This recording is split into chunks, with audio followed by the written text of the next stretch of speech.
রবির প্রতারণার ফাঁদে রিয়ামনির এটাই হয়তো তার সাথে শেষ দেখা। ফেসবুকের আড্ডা থেকে শুরু, প্রেমের টানে 1.5 বছরের সম্পর্ক, বিশ্বাসে ভর করে সীমান্তে পেরোনো, কিন্তু বাংলাদেশে এসে ভেঙে যায় সবকিছু। ইন্ডিয়া থেকে আসছি কালকে। আমি বর্ডার ক্রস করে এসছি।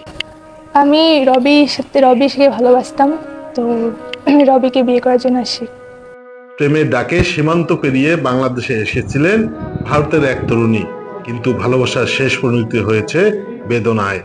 করার কথা বলে নিয়ে এসে এখন বিয়ে করতে চাচ্ছে না, বা ওর ফ্যামিলি প্রবলেম বা এটা ওটা দেখাচ্ছি, তার মানে আমি বুঝে নিতেছি যে নিশ্চয়ই আমাকে বিক্রি করার বা অন্য কোথাও পাচার করার উদ্দেশ্যে নিয়ে আসছে।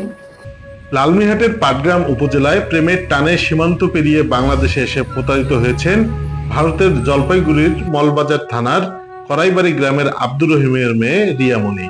অবশেষে প্রশাসনের উদ্যোগে 7 দিন পর শনিবার দুপুরে পতাকা বৈঠকের মাধ্যমে তাকে ভারতে ফেরত পাঠানো হয়েছে।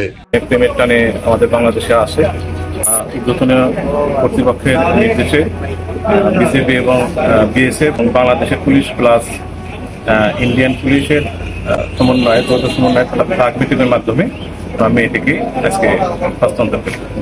লালমিনহাটের পাটগ্রাম থানাপাড়া এলাকার আমিনুর রহমানের ছেলে রবি নামের সেই প্রেমিকের অস্বীকৃতিতে অশ্রুভেজার দিন কাটাতে হয় রিয়ামনির। প্রেমের টানে এসেছিলেন, প্রতারণার যন্ত্রণায় ফিরতে হলো নিজের দেশে।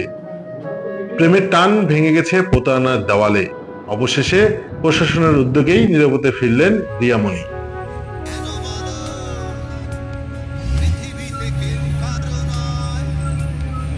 Desk report, Lalmonirhat news.